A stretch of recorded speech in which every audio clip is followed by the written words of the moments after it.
السلام عليكم ورحمة الله وبركاته. إن الحمد لله نحمده ونستعينه ونستغفره ونتوكل عليه ونعوذ بالله من شرور أنفسنا ومن سيئات أعمالنا. من يهده الله فلا مضل له ومن يضلل فلا هادي له. وأشهد أن لا إله إلا الله وحده لا شريك له.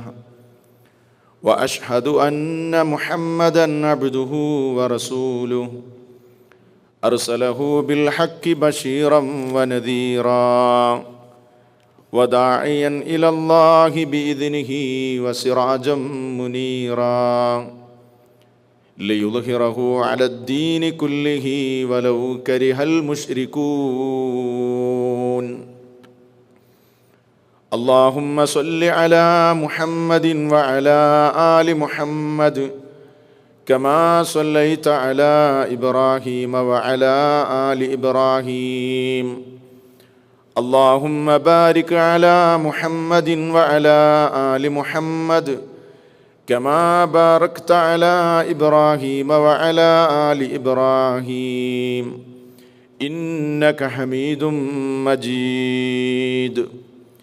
أما بعد فإن خير الكلام كلام الله وخير السنن سنن محمد صلى الله عليه وسلم وشر الأمور محدثاتها وكل محدثة بدعة وكل بدعة ضلالة وكل ضلالة في النار. أعوذ بالله من الشيطان الرجيم. بسم الله الرحمن الرحيم.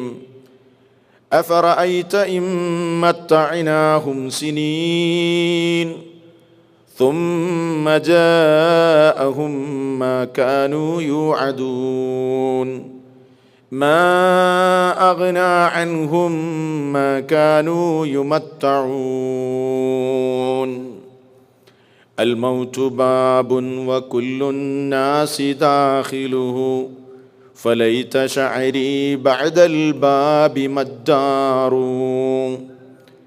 الدار جنة خلد إن عملت بما يرضي الإله وإن قصرت فالنار. സ്നേഹവും ബഹുമാനവുമുള്ള സഹോദരങ്ങളെ, സുഹൃത്തുക്കളെ, ജീവിതത്തിൽ ഉടനീളം അല്ലാഹു സുബ്ഹാനഹു വ തആലയുടെ കൽപ്പന നിർദ്ദേശങ്ങൾ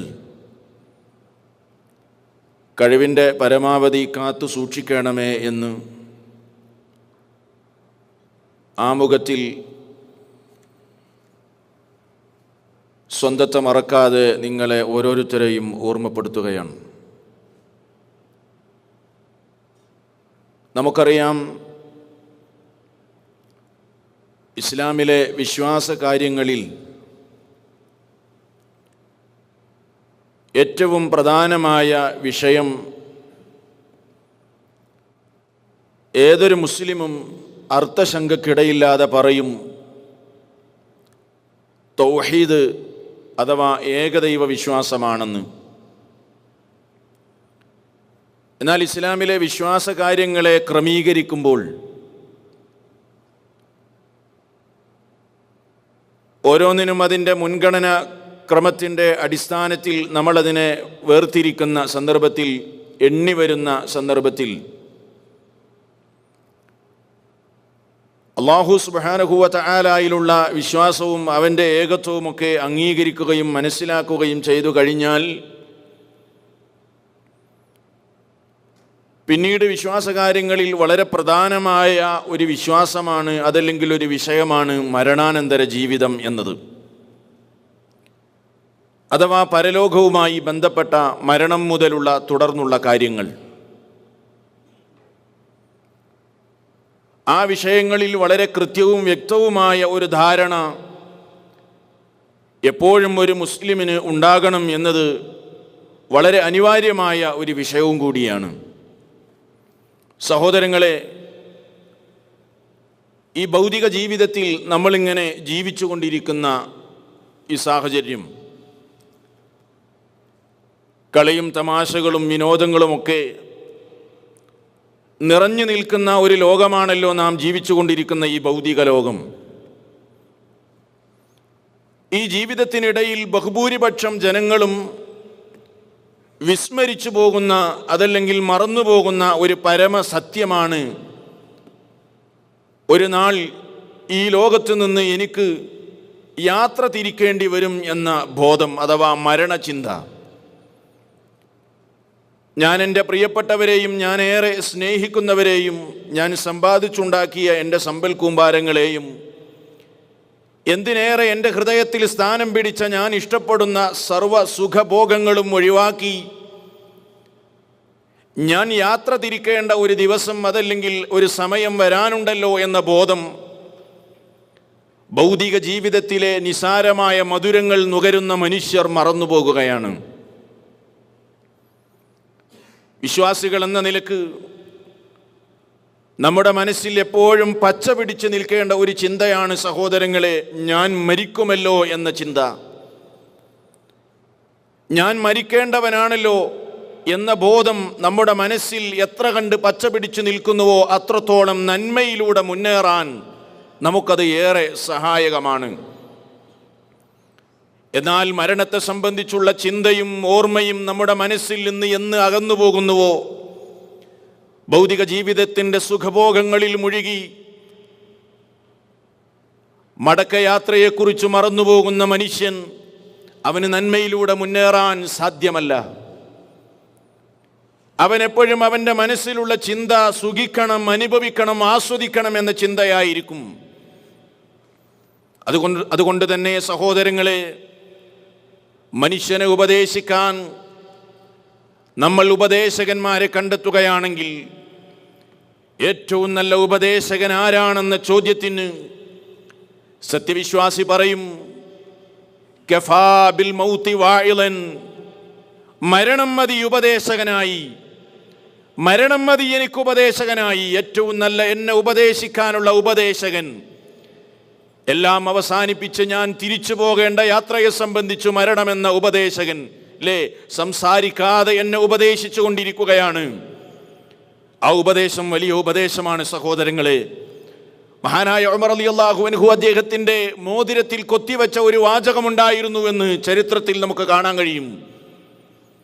എന്തായിരുന്നു അദ്ദേഹം തൻ്റെ മോതിരത്തിൽ കൊത്തിവെച്ച വാചകം?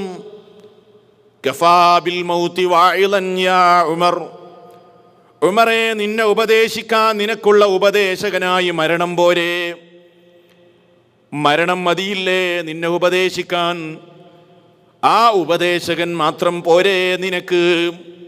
സഹോദരങ്ങളെ, ആ മരണത്തെ സംബന്ധിച്ച് ചിന്തിക്കുന്ന നമ്മൾ, മരണം ഓർക്കുന്ന മനുഷ്യൻ ഒന്നുമല്ലാതായി തീരുകയാണ്.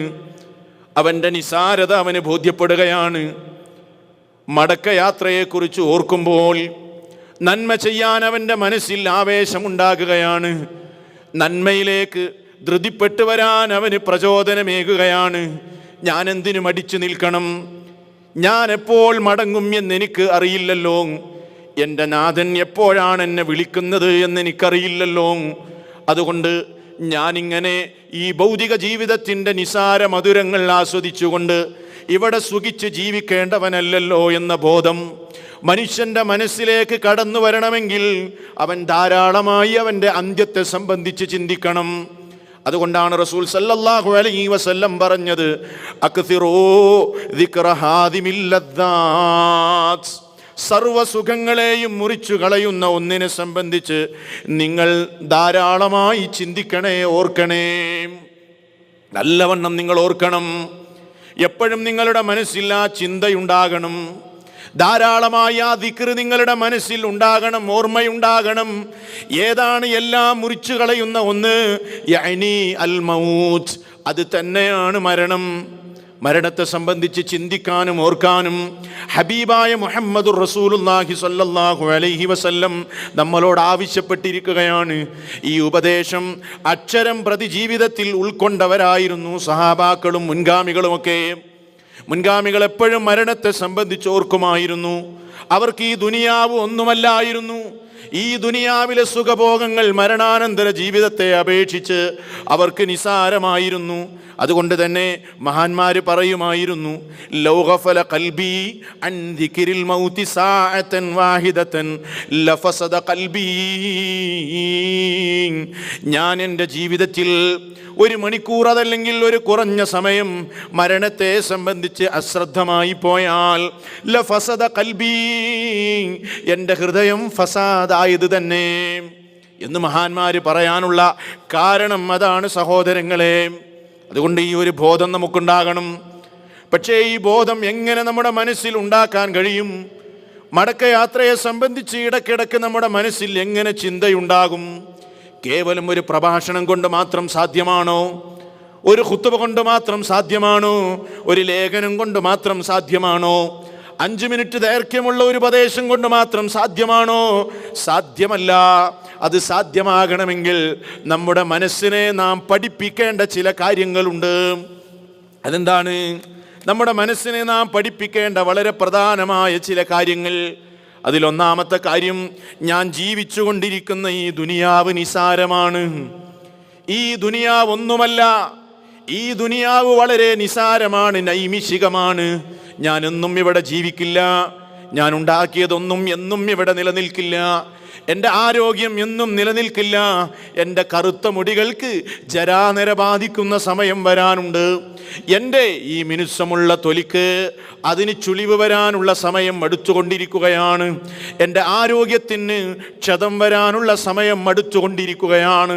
എൻ്റെ ജീവിതത്തിൻ്റെ സെക്കൻഡുകൾ ഞാൻ മരണത്തിലേക്ക് നടന്നു നീങ്ങുകയാണ്. ഓരോ സെക്കൻഡിനോടും ഞാൻ വിട പറയുമ്പോൾ മരണത്തിലേക്കുള്ള എൻ്റെ ദൂരമാണ് അടുത്തുകൊണ്ടിരിക്കുന്നത്. ഈ ഒരു ബോധം മനുഷ്യന് വേണം. ഞാൻ ജീവിച്ചു കൊണ്ടിരിക്കുന്ന ഈ ഭൗതിക ലോകം ഒന്നുമല്ല. എനിക്കെൻ്റെ റബ്ബ് പറഞ്ഞു തന്ന വാചകമാണ് ആ വിഷയത്തിലുള്ള ആധാരം. അല്ലാഹു സുബ്ഹാനഹു വ തആല പറഞ്ഞത് എന്താണ്? ഇഅ്ലമൂ, നിങ്ങളറിയണേ മനുഷ്യരെ. അല്ലാഹ് പറയാണ്, ഇഅ്ലമൂ അന്നമൽ ഹയാത്തുദ് ദുനിയാ ലഅബുൻ വലഹു وزينة وتفاخر بينكم وتكاثر في الأموال والأولاد كمثل غيث أعجب الكفار نباته ثم يهيج فتراه مصفرا ثم يكون حطاما وفي الآخرة عذاب شديد ومغفرة من الله ورضوان وما الحياة الدنيا إلا متاع الغرور. ഇഅ്ലമൂ, നിങ്ങൾ അറിയണം, നിങ്ങൾ മനസ്സിലാക്കണം. എന്താ മനസ്സിലാക്കേണ്ടത്? അന്നമൽ ഹയാത്തുദ് ദുനിയാ, ഈ ഭൗതിക ജീവിതം എന്ന് പറയുന്നത് ലഅബുൻ, കളിയാണ് ജനങ്ങളെ, കാര്യമല്ല. ഇത് കേവലം ഒരു കളി മാത്രമാണ്. വലഹുവുൻ, ഒരു വിനോദം മാത്രമാണ്. വസീനത്തുൻ, അലങ്കാരങ്ങളാണ്. വതഫാഖുറും ബൈനക്കും, നിങ്ങൾക്കിടയിലുള്ള പരസ്പരം പെരുമ നടിക്കലാണ്, അഭിമാനം നടിക്കലാണ്. വതകാസുറുൻ, പെരുപ്പിച്ചു പറയലാണ്.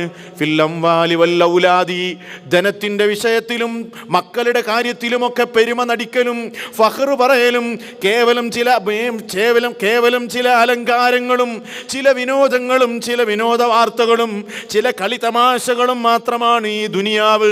അതിനെ എങ്ങനെ ഉപമിക്കാം? അതിൻ്റെ ഉദാഹരണം ഏതുപോലെയാണ്? കമസലി ഗൈസിൻ, ഒരു മഴയുടെ ഉദാഹരണം പോലെയാണ് ഈ ദുനിയാവിൻ്റെ ഉദാഹരണം. ഒരു മഴയുടെ ഉദാഹരണം, ഊഷരമായി കിടക്കുന്ന ഭൂമിയിലേക്ക് വാനലോകത്ത് നിന്ന് പെയ്തിറങ്ങുന്ന ഒരു മഴ. ആ മഴ ഭൂമിയിലങ്ങ് പതിക്കുന്ന സമയത്ത് കർഷകനൊക്കെ നിരാശയോടെ, കർഷകന്മാർ തങ്ങളുടെ കൃഷികളെ സംബന്ധിച്ച് നിരാശരായി കഴിഞ്ഞുകൂടുകയാണ്. കൃഷിയെല്ലാം ഉണങ്ങി വരണ്ട് കിടക്കുകയാണ്. പ്രതീക്ഷയോടെ കാത്തിരിക്കുന്ന കർഷകന്മാർ, അവർക്കതാ വാനലോകത്ത് നിന്ന് തെളിനീര് വിണ്ടുകീറിയ ഭൂവനത്തിലേക്ക് വന്നിറങ്ങുമ്പോൾ അഅ്ജബൽ കുഫാറ നബാതുഹു, സസ്യങ്ങൾ അതാ പച്ച പിടിച്ച് തളിർത്ത് വരാൻ തുടങ്ങുമ്പോൾ കർഷകന് ആശ്ചര്യവും സന്തോഷവും ഉണ്ടാകുന്നു. പക്ഷേ ആ പച്ചപ്പെന്നും നിലനിൽക്കുന്നുണ്ടോ? ഇല്ല. പുതുമഴക്ക് ഉണ്ടായ ആ പച്ചപ്പ്, സുമ്മ യഹീജു ഫതറാഹു മുസ്ഫറാ, പിന്നീടതാ അത് ഒരു ശക്തമായ വെയിലറിക്കുമ്പോൾ, സൂര്യൻ്റെ താപമേൽക്കുമ്പോൾ അത് ഉണങ്ങാൻ തുടങ്ങുന്നു, മഞ്ഞ നിറമാകാൻ തുടങ്ങുന്നു. സുമ്മ യകൂനു ഹുതാമാ, പിന്നീടത് ചവറുകളായി മാറുന്നു. ഇതാണ് ദുനിയാവിൻ്റെ ഉദാഹരണം. ചിന്തിച്ചു നോക്ക്, ഇവിടെയുള്ള ഒന്നും, ഇവിടെ കാണുന്ന പ്രസരിപ്പുകളൊന്നും ശാശ്വതമല്ല. ആ കൃഷി ചെടികൾ ഉണങ്ങിപ്പോകുന്നത് പോലെ ഇവിടെയുള്ള എന്ത് നിഅമത്തുകളും നീങ്ങിപ്പോകുന്നതാണ്, എന്തു സുഖങ്ങളും നീങ്ങിപ്പോകുന്നതാണ്, എന്ത് സൗകര്യങ്ങളും നീങ്ങിപ്പോകുന്നതാണ്. എന്നാൽ നീങ്ങിപ്പോകാത്ത നിഅമത്തുകൾ പാരത്രിക ലോകത്ത് മാത്രമാണ്. അവിടെ ഈ ഭൗതിക ജീവിതം നന്നായി ഉപയോഗപ്പെടുത്തുന്നവന് രണ്ടിൽ ഒന്ന് മാത്രമാണ്. വഫിൽ ആഖിറതി അദാബുൻ ശദീദ്, ഒന്നുകിൽ ആഖിറത്തിൽ ശക്തമായ അദാബാണ്, വമഗ്ഫിറ മിനല്ലാഹി വരിളുവാൻ, അതുമല്ലെങ്കിൽ അല്ലാഹുവിങ്കൽ നിന്ന് ലഭിക്കുന്ന റിളുവാനും പാപമോചനവുമാണ്. എന്നിട്ട് അവസാനം റബ്ബ് പറയുന്നത് വമൽ ഹയാത്തുദ് ദുനിയാ ഇല്ലാ മതാഉൽ ഗുറൂർ, ഭൗതിക ജീവിതം വഞ്ചിച്ച് കളയുന്ന വിഭവം മാത്രമാണ് ജനങ്ങളെ. ദുനിയാവിൻ്റെ പിന്നാലെ ഓടിക്കൊണ്ടിരിക്കുന്ന മനുഷ്യൻ അറിയാതെ മരണം പുൽകുകയാണ്. അവനതാ ദുനിയാവും കിട്ടിയില്ല, ആഖിറത്തും കിട്ടിയില്ല, വഞ്ചിച്ച് കളഞ്ഞില്ലേ അത്. ഏതുപോലെ ദാഹിച്ചു വലഞ്ഞവൻ മരുഭൂമിയിലൂടെ യാത്ര ചെയ്യുന്ന ഒരു യാത്രികൻ്റെ ഉദാഹരണം ഖുർആൻ മറ്റൊരിടത്ത് പറയുന്നുണ്ട്. ദാഹിച്ച് അവൻ്റെ കണ്ടം ഉണങ്ങിപ്പോയിട്ടുണ്ട്, നാവ് വറ്റി വരണ്ടു പോയിട്ടുണ്ട്, വെള്ളം കിട്ടിയെങ്കിൽ എന്ന് ആശിക്കുന്നുണ്ട്. അതാ പ്രവിശാലമായ മരുഭൂമിയിൽ അവൻ അതിൻ്റെ വിദൂരത്തേക്ക് നടുമ്പോൾ വിദൂരത്ത് വെള്ളം ഒഴുകുന്നത് അവൻ കാണുകയാണ്. പക്ഷേ അത് യഥാർത്ഥ വെള്ളമായിരുന്നില്ല, മരീചികയായിരുന്നു. അവനെ കൊതിപ്പിക്കുകയായിരുന്നു. ആ വെള്ളം അന്വേഷിച്ച് അവൻ കാതങ്ങൾ താണ്ടി അവിടെ എത്തുമ്പോഴാണ് മനസ്സിലായത്, താണ്ടിയത് പോയി എന്നല്ലാതെ, നടന്നു കുഴങ്ങി എന്നല്ലാതെ അത് വെള്ളമല്ല, അത് മരീചികയായിരുന്നു എന്ന്. അവിടെ എത്തിയപ്പോഴാണ് അവൻ തിരിച്ചറിഞ്ഞത്, വെള്ളമോ അവന് കിട്ടിയില്ല, അവൻ അധ്വാനിച്ച അധ്വാനമോ ഫലം കണ്ടതുമില്ല. ഇങ്ങനെ ഭൗതിക ജീവിതം മനുഷ്യരെ നിങ്ങളെ വഞ്ചിക്കുന്ന വിഭവം മാത്രമാണ്. ഇത് മനുഷ്യൻ അവൻ്റെ മനസ്സിൻ്റെ ചുമരിൽ കൊത്തിവെച്ചാൽ അന്ന് അവൻ്റെ മനസ്സിലേക്ക് കടന്നു വരുന്ന അതിഥിയാണ് മരണചിന്ത. പിന്നെ അവൻ്റെ മനസ്സിൽ സ്ഥാനം പിടിക്കുന്ന ഓർമ്മയാണ് മടക്കയാത്രയെ സംബന്ധിച്ചുള്ള ഓർമ്മ. പിന്നീട് അവൻ്റെ മനസ്സിൽ ഈ ഭൗതിക ലോക ജീവിതത്തിലെ ഒന്നിനും അവൻ പ്രാധാന്യം കൽപ്പിക്കുകയില്ല. എല്ലാം അനുവദിച്ച അളവിലും തോതിലും മാത്രമേ അവൻ ഉപയോഗിക്കൂ. അതിനുവേണ്ടി അവൻ അവൻ്റെ ശാശ്വതമായ ജീവിതത്തെ അവൻ നഷ്ടപ്പെടുത്തില്ല. ഇതാ മാർഗം. അതുകൊണ്ടാണ് ഖുർആൻ പറയുന്നത്, നിങ്ങളുടെ മനസ്സിൽ ദുനിയാവിൻ്റെ നിസാരതയുണ്ടാകണം. അതുണ്ടായാൽ മാത്രം പോരാ, മനുഷ്യൻ്റെ പ്രകൃതം മറപ്പിച്ച് കളയുന്ന പ്രകൃതമാണ്. അത് മനുഷ്യൻ്റെ ഒരവസ്ഥയാണ്. ഇൻസാൻ എന്ന് മനുഷ്യന് പേര് കിട്ടിയത് എന്തുകൊണ്ടാണ്?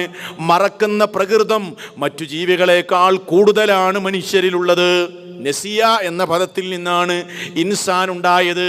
മനുഷ്യൻ മറക്കും മനുഷ്യൻ എന്ത് കണ്ടാലും മറക്കും, അല്ലേ? അങ്ങനെയല്ലേ നമ്മുടെ ജീവിതം?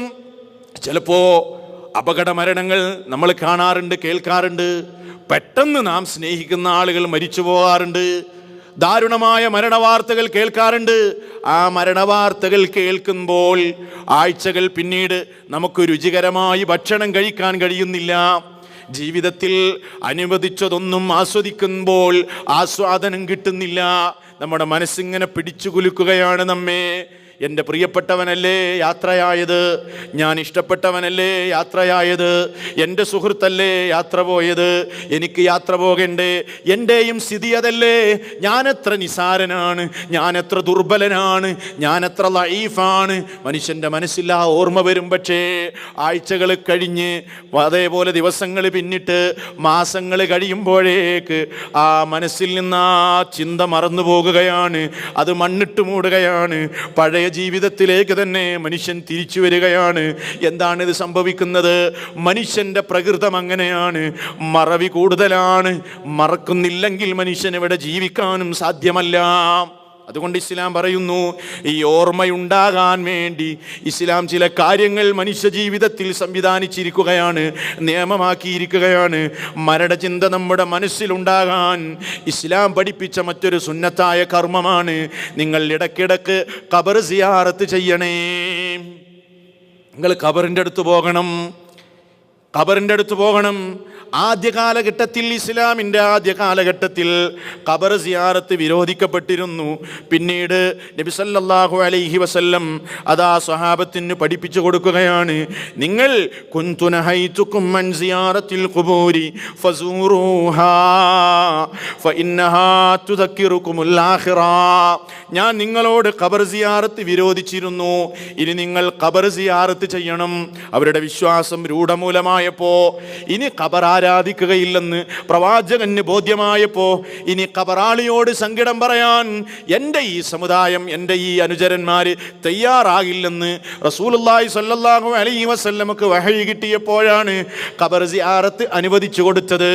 അങ്ങനെ ഖബർ സിയാറത്ത് ചെയ്യാൻ പറഞ്ഞതിൻ്റെ ലക്ഷ്യം എന്തായിരുന്നു? ഫഇന്നഹാ തുദക്കിറുകുമുൽ ആഖിറ. അത് നിങ്ങൾക്ക് മരണാനന്തര ജീവിതത്തെ സംബന്ധിച്ച് ഓർമ്മയുണ്ടാക്കും, മരണത്തെ സംബന്ധിച്ച് ഓർമ്മ വരുത്തും നിങ്ങളുടെ മനസ്സിൽ. അല്ലേ, ഖബറിൻ്റെ മുമ്പിൽ ഇങ്ങനെ പോയി നിൽക്കുമ്പോൾ എന്തിനാ ഒരു മുസ്ലിം ഖബറിൻ്റെ അടുത്ത് പോകുന്നത്?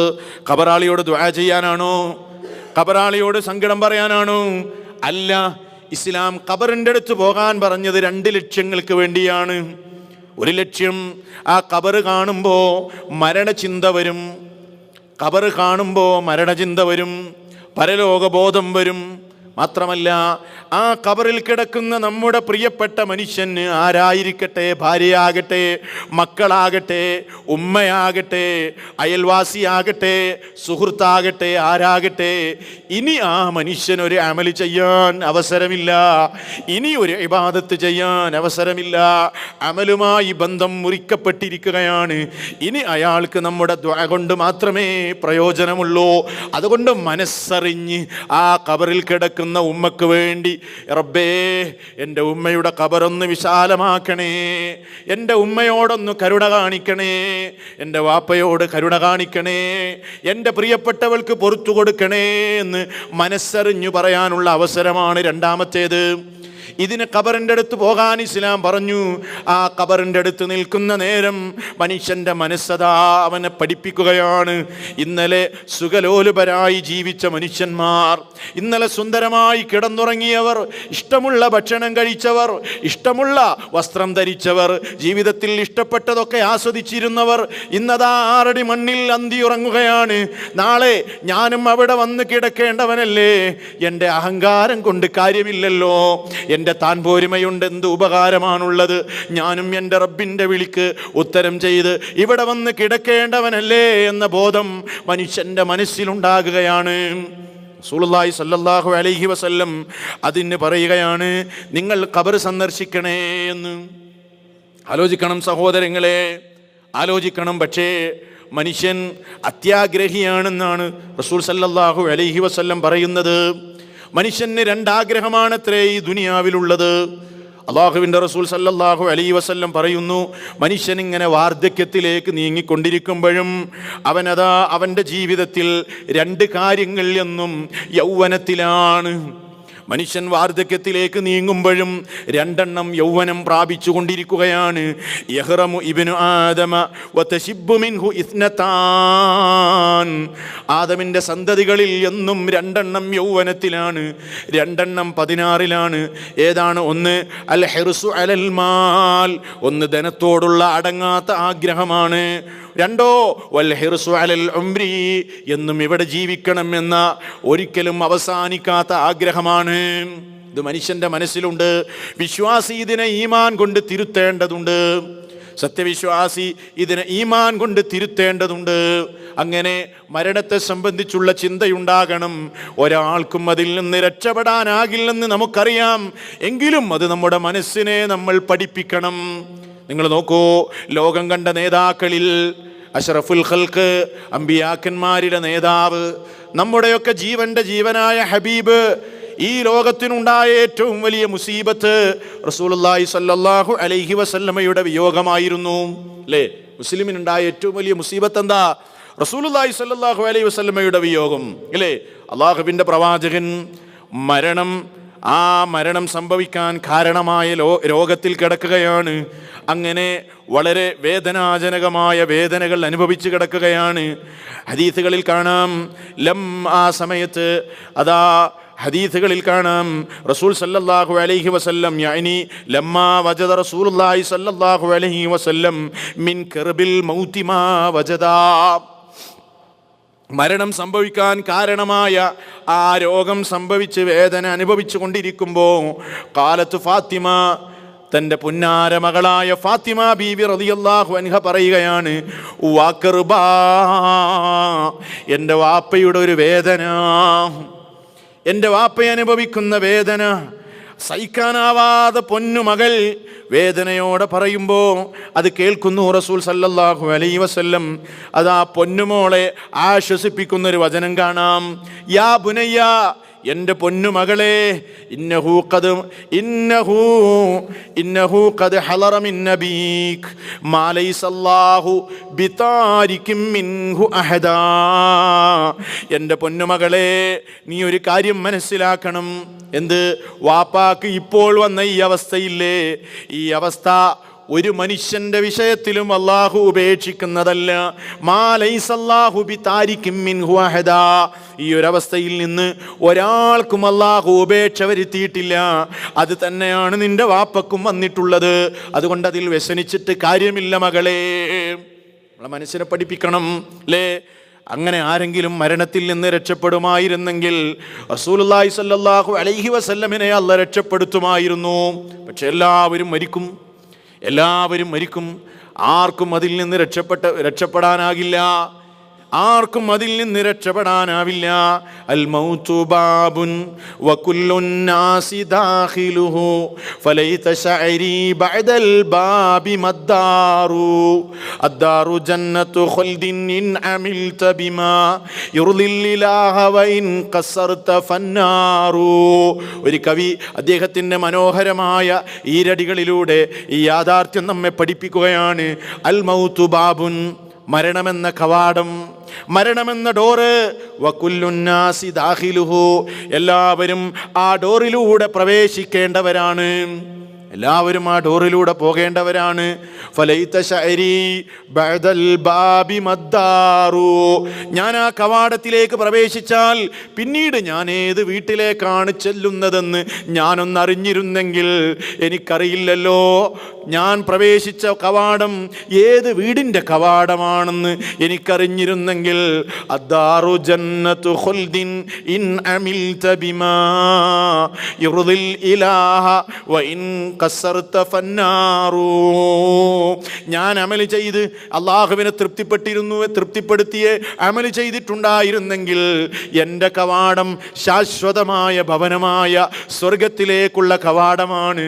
വൈൻ ഖസർത, മനുഷ്യ നീ വീഴ്ച വരുത്തിയിട്ടുണ്ടെങ്കിൽ നീ പ്രവേശിച്ച കവാടം ഫന്നാറു, നരകത്തിൻ്റെ കവാടമാണെന്ന് നീ ഓർക്കണേ. അവിടെ ആ ബാബിൽ പ്രവേശിച്ചു കഴിഞ്ഞാൽ, ആ കവാടത്തിലെത്തിക്കഴിഞ്ഞാൽ, മരണമെന്ന കവാടത്തിൻ്റെ മുമ്പിൽ നമ്മൾ എത്തിക്കഴിഞ്ഞാൽ, ക്ഷണിക്കാതെ കടന്നു വരുന്ന അതിഥിയുടെ മുമ്പിൽ നമ്മൾ എത്തിക്കഴിഞ്ഞാൽ, നമ്മെ ഉപദേശിക്കേണ്ട ഉപദേശകന്റെ മുമ്പിൽ നമ്മൾ എത്തിക്കഴിഞ്ഞാൽ, നാം അതുവരെ അനുഭവിച്ച സുഖഭോഗങ്ങളൊന്നും നമുക്കൊരു ഉപകാരവും ചെയ്യില്ല. നാം ഇഷ്ടപ്പെട്ടവരൊന്നും നോക്കി നിൽക്കാനല്ലാതെ നമ്മെ ഒന്നും ചെയ്യില്ല. നമ്മെ മന്ത്രിക്കാൻ ആരുമുണ്ടാകില്ല. മരണത്തിൻ്റെ വേദനയിൽ നിന്ന് നമ്മെ മന്ത്രിച്ച് ആശ്വാസം തരാനും നമുക്കാരുമുണ്ടാകില്ല. അഫറഅയ്ത ഇമ്മത്തഅനാഹും സിനീൻ സുമ്മ ജാഅഹും മാ കാനൂ യുഅദൂൻ മാ അഗ്നാ അൻഹും മാ കാനൂ യുമത്തഊൻ. 26-ാം അധ്യായം സൂറത്തു ശുഅറാഇന്റെ 27, 28, 29 വചനങ്ങൾ. അഫറഅയ്ത, നബിയെ നിങ്ങൾ ചിന്തിച്ചു നോക്ക്, ഇമ്മത്തഅനാഹും സിനീൻ, നാം ചില വർഷങ്ങൾ അവർക്ക് സുഖഭോഗങ്ങൾ നൽകി, ചില വർഷങ്ങൾ അവരെ സുഖിപ്പിച്ച് ജീവിക്കാൻ അവർക്ക് അവസരം കൊടുത്തു. എന്നിട്ടോ സുമ്മ ജാഅഹും, പിന്നീട് അവർക്ക് വരികയായി മാ കാനൂ യുഅദൂൻ, അവർക്ക് വാഗ്ദാനം ചെയ്ത അവരുടെ ആ സമയം, അതല്ലെങ്കിൽ അവർക്കുള്ള ശിക്ഷ വരികയായി. അത് വന്നു കഴിഞ്ഞാൽ മാ അഗ്നാ അൻഹും മാ കാനൂ യുമത്തഊൻ, അവരതുവരെ സുഖിച്ച സുഖഭോഗങ്ങളൊന്നും അവർക്ക് ഒരു ഉപകാരവും ചെയ്യില്ല, അവർക്ക് ഒരു ഉപകാരവും ചെയ്യില്ല. അതിൽ നിന്ന് അവരെ രക്ഷപ്പെടുത്താൻ ഒരാളും തന്നെ ഉണ്ടാകുകയുമില്ല. സഹോദരങ്ങളെ ആലോചിച്ച് നോക്ക്. അതുകൊണ്ട് നാം മനസ്സിലാക്കണം, മരണം ഉറപ്പാണെങ്കിൽ അതെവിടെ വെച്ച് സംഭവിക്കുമെന്ന് നമുക്കറിയില്ല. അല്ലേ? എവിടെ വെച്ചാ മരണം? നമ്മുടെ മരണം എവിടെ വെച്ചായിരിക്കും? വമാ തദ്രീ നഫ്സുൻ ബിഅയ്യി അർളിൻ തമൂത്. ഏത് നാട്ടിൽ വെച്ചാണ് ഞാൻ മരിക്കുക എന്ന് ഒരൊറ്റ നഫ്സിനും പറയാൻ സാധ്യമല്ല. എവിടെ വെച്ച് മരിക്കും അറിയൂല. ഒരു നാട്ടിൽ വെച്ച് ഒരു അടിമയെ അള്ളാഹു മരിപ്പിക്കണമെങ്കിൽ ഉദ്ദേശിച്ചു കഴിഞ്ഞാൽ ആ നാട്ടിലേക്ക് അള്ളാഹു സുബ്ഹാനഹു വ തആല അയാൾക്ക് ഒരാവശ്യം നിശ്ചയിച്ചു കൊടുക്കുമെന്നാണ് റസൂലുള്ളാഹി സ്വല്ലല്ലാഹു അലൈഹി വസല്ലം പറയുന്നു. ഇദാ അറാദല്ലാഹു ഖബ്ല അബ്ദിൻ ബിഅർളിൻ. ഒരു നാട്ടിൽ വെച്ച് ഒരാളുടെ റൂഹിനെ അള്ളാഹു ഏറ്റെടുക്കണം എന്ന് അള്ളാഹു അള്ളാഹു അങ്ങനെ തീരുമാനിച്ചു കഴിഞ്ഞാൽ, ഉദ്ദേശിച്ചാൽ ജഅല ലഹു ഇലൈഹി ഹാജ. അവിടേക്ക് അള്ളാഹു അയാൾക്ക് ഒരാവശ്യം നിശ്ചയിച്ചു കൊടുക്കുന്നതാണ്. അങ്ങനെ ആവശ്യത്തിന് വേണ്ടി അയാൾ അവിടെ പോകും. അവിടെ വെച്ച് അയാൾ അള്ളാഹു പിടിക്കും. അതാണ് മനുഷ്യന്റെ സ്ഥിതി.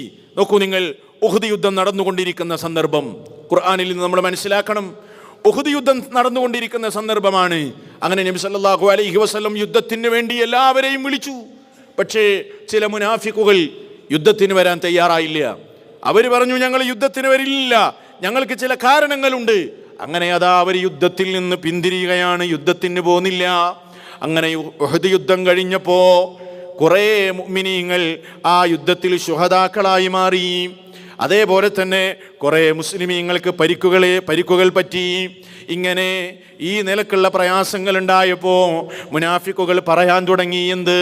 യഖൂലൂന ലൗ കാന ലനാ മിനൽ അംരി ശൈഉൻ മാ ഖുതിൽനാ ഹാഉനാ. ഇപ്പോഴെന്താണ് സംഭവിച്ചത്? ഒരുപാട് ഭാര്യമാർക്ക് ഭർത്താക്കന്മാർ നഷ്ടമായില്ലേ? ഒരുപാട് കുട്ടികൾക്ക് വാപ്പമാര് നഷ്ടമായില്ലേ? ഒരുപാട് ആളുകൾ മരിച്ചില്ലേ? ഒരുപാട് ആളുകൾക്ക് അംഗവൈകല്യം സംഭവിച്ചില്ലേ? ഒരുപാട് ആളുകൾക്ക് മുറിവേറ്റില്ലേ? അതുകൊണ്ട് കാര്യങ്ങളൊക്കെ ഞങ്ങളായിരുന്നു തീരുമാനിച്ചിരുന്നതെങ്കിൽ ഇങ്ങനെ ഈ നിലക്കുള്ള അപകടങ്ങൾ, ഈ നിലക്ക് കുറേ ആളുകൾ കൊല്ലപ്പെടുമായിരുന്നില്ല എന്ന് മുനാഫിക്കുകൾ വ്യാപകമായി പ്രചരിപ്പിക്കാൻ തുടങ്ങിയപ്പോൾ അതാ അല്ലാഹു സുബ്ഹാനഹു വ തആല അവർക്ക് കൊടുക്കുന്ന മറുപടിയാണ്, വചനങ്ങൾ അവതരിപ്പിക്കുകയാണ്. എന്നിട്ട് ആ മുനാഫിക്കുകളടക്കം ലോകത്തുള്ള സർവ്വ മനുഷ്യരും മനസ്സിലാക്കി വെക്കേണ്ട ഒരു കാര്യമാണ് അള്ളാഹു പറയുന്നത്. എന്താ അല്ലാഹു പറഞ്ഞത്? ഖുൽ നബിയെ, ഇത് പ്രചരിപ്പിക്കുന്നവരോട് അങ്ങ് പറയണം, ലൗ കുൻതും ഫീ ബുയൂതികും, നിങ്ങൾ നിങ്ങളുടെ വീടുകളിൽ തന്നെയാണെങ്കിലും, നിങ്ങൾ നിങ്ങളുടെ വീടുകളിൽ തന്നെ കഴിഞ്ഞുകൂടുകയാണെങ്കിലും, ലബറസല്ലദീന കുതിബ അലൈഹിമുൽ ഖത്ലു ഇലാ മളാജിഇഹിം, നിങ്ങൾ ഏതൊരു നാട്ടിൽ ഏതൊരു സ്പോട്ടിലാണ് നിങ്ങൾ മരിച്ചു വീഴേണ്ടത് അവിടേക്ക് നിങ്ങൾ പുറപ്പെട്ടു വരിക തന്നെ ചെയ്യും കേട്ടോ. നിങ്ങൾ വീട്ടിലിരുന്നാൽ പോലും അള്ളാഹു നിങ്ങൾക്ക് മരണം നിശ്ചയിച്ചിട്ടുണ്ടെങ്കിൽ നിശ്ചയിച്ച സ്ഥലത്തേക്ക് നിങ്ങൾ വരിക തന്നെ ചെയ്യും. അതുകൊണ്ട് മനുഷ്യ പഠിപ്പിച്ചോ, വളരെ നിസാരന്മാരാണ് നമ്മൾ, നമുക്കിതിലൊന്നും തീരുമാനിക്കാനുള്ള അവകാശമില്ല. അല്ലേ? ഒരു തീരുമാനവും നമുക്കില്ല, ഒരു നിയന്ത്രണവും നമുക്കില്ല. അതുകൊണ്ട് ഇനി നമ്മൾ എന്താ ചെയ്യേണ്ടത്? നമ്മൾ ദുഃഖിക്കുകയാണോ? അതല്ല, നമ്മൾ ചെയ്യേണ്ടതൊന്നു മാത്രമാണ്, ആ മരണം എപ്പോൾ വരികയാണെങ്കിലും അതിന് ഒരുങ്ങി, അതിന് ആ നല്ല നിലക്ക് അതിന് ആ മരണത്തെ സ്വീകരിക്കാനുള്ള ഒരുക്കം നമ്മുടെ ഭാഗത്തു നിന്നുണ്ടാകണം. തസവ്വദ് മിനത്ത് തഖ്വാ فإنك لا تدري إذا جن ليل هل تعيش إلى الفجر. മനുഷ്യ, നീ നിന്റെ അനന്തമായ യാത്രക്കുള്ള യാത്രാഭക്ഷണം ഒരുക്കണം. ഫഇന്നക ലാ തദ്രി, നിനക്കറിയുകയില്ല, ഇദാ ജന്ന ലൈലുൻ ഹൽ തഈഷു ഇലൽ ഫജ്രി, രാത്രി കിടന്നുറങ്ങിയാൽ നേരം പുലരുമ്പോൾ നീ ജീവനോടെ ഉണ്ടാകുമോ? പറയാൻ കഴിയില്ലല്ലോ. എത്രയോ ഉദാഹരണങ്ങൾ, സംഭവങ്ങൾ നമ്മൾ കേൾക്കാറില്ലേ? രാവിലെ വാപ്പയുടെ ബെഡിൻ്റെ അരികിൽ നിന്ന് കുഞ്ഞുമക്കൾ വാപ്പാനെ വിളിക്കുന്നു, പക്ഷേ വാപ്പ വിളി കേൾക്കുന്നില്ല, അനക്കി നോക്കുന്നു, ശരീരം ഒന്നടങ്കം അനങ്ങുന്നു. പ്രിയപ്പെട്ട ഭാര്യ ഭർത്താവിനെ വിളിക്കുന്നു, രാവിലെ എഴുന്നേൽക്കുമ്പോൾ ഇല്ല, അനങ്ങുന്നില്ല. അള്ളാഹുവിൻ്റെ അചഞ്ചലമായ വിധിക്ക് കീഴടങ്ങിയിരിക്കുകയാണ്. ഓരോ മനുഷ്യൻ്റെയും സ്ഥിതി അതാണ്. രാത്രി ഇരുട്ടായി നീ ഉറങ്ങിക്കഴിഞ്ഞാൽ നേരം പുലരുമോ എന്ന് നിനക്ക് പറയാൻ സാധ്യമല്ല. വകം മിൻ സ്വഹീഹിൻ മാത മിൻ ഗൈരി ഇല്ലത്തിൻ വകം മിൻ സഖീമിൻ ആശ ഹീനം മിനദ്ദഹരി. എത്രയെത്ര ആരോഗ്യവാന്മാരാണ് കാരണങ്ങളില്ലാതെ പൊടുന്നനെ പെട്ടെന്ന് മരിക്കുന്നു. എത്രയെത്ര രോഗികളാണ് നാളെ മരിക്കും എന്ന് കുടുംബക്കാര് പ്രതീക്ഷിച്ച് കാത്തിരിക്കുന്ന രോഗികൾ പിന്നെയും അതാ വർഷങ്ങൾ ജീവിക്കുകയാണ്. മനുഷ്യ ചിന്തിച്ചു നോക്ക്, ഒന്നും മാനദണ്ഡങ്ങളല്ല.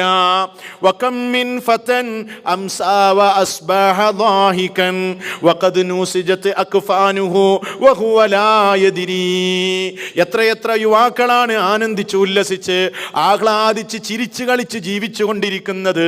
അവൻ്റെ വീടിൻ്റെ തൊട്ടപ്പുറത്തുള്ള ടെക്സ്റ്റൈൽസിൽ അവന് അന്തിമയാത്രക്കുള്ള കഫൻ പുടവ തയ്യാറായി കഴിഞ്ഞ വിവരമുണ്ടോ ഈ മനുഷ്യൻ അറിയുന്നു? മനുഷ്യ, നമ്മൾ നിസാരന്മാരാണ്. അവിടെ നീ ചിന്തിക്കണ്ട. എൻ്റെ കുടുംബത്തിൽ സാധാരണ ആളുകൾ പ്രായമേറിയിട്ടാണ് മരിക്കാറുള്ളത്, അതുകൊണ്ട് ഞാനും കുറച്ചൊക്കെ പ്രായം ഇവിടെ ജീവിക്കുമെന്ന് നീ ചിന്തിക്കണ്ട. മരണത്തിൻ്റെ മുമ്പിൽ അത് മാനദണ്ഡമല്ല. നിന്റെ ആരോഗ്യം മാനദണ്ഡമല്ല. നീ ഭൗതികമായി സംവിധാനിച്ച സംവിധാനങ്ങൾ മാനദണ്ഡമല്ല. നിന്റെ ബോഡി നീ ചെക്കപ്പ് ചെയ്തിട്ടുണ്ട്, കുഴപ്പമില്ലെന്ന് ഡോക്ടർ വിധി എഴുതിയിട്ടുണ്ട്. പക്ഷേ അതൊന്നും മാനദണ്ഡമല്ല കേട്ടോ.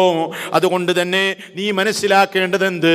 ഈ മരണത്തെ സംബന്ധിച്ച് ചിന്തിക്കാൻ ആവശ്യപ്പെട്ട ഇസ്ലാം ആ ചിന്തയിൽ നിന്ന് ചില ഗുണപാഠങ്ങൾ സ്വീകരിക്കേണ്ടതുണ്ട്. എന്തിനാ മരണത്തെക്കുറിച്ച് ഓർക്കാൻ പറഞ്ഞത്? ഞാൻ പറഞ്ഞില്ലേ നേരത്തെ, മരണത്തെക്കുറിച്ച് ഓർത്ത് ഇനി എനിക്ക് ജീവിതം വേണ്ടെന്ന് തീരുമാനിച്ച്, എനിക്കിനി ബിസിനസ് വേണ്ടെന്ന് തീരുമാനിച്ച്, ജീവിതത്തോട് വിരക്തി കാണിച്ച്, മക്കളോട് താല്പര്യമില്ലാതെ, ഭാര്യയോട് താല്പര്യമില്ലാതെ ഒരു പള്ളിയുടെ മൂലയിലിരുന്ന് ദുഃഖിച്ചിരിക്കാനല്ല മരണത്തെ സംബന്ധിച്ച് ഓർക്കാൻ അള്ളാഹുവിൻ്റെ ദീന് പഠിപ്പിച്ചത്. പിന്നെന്തിനാ പഠിപ്പിച്ചത്? ഇനി പറയുന്ന ഹദീസ് കേട്ടാൽ നിങ്ങൾക്ക് മനസ്സിലാകും. ഞാനൊരു ഹദീസ് കേൾപ്പിക്കട്ടെ.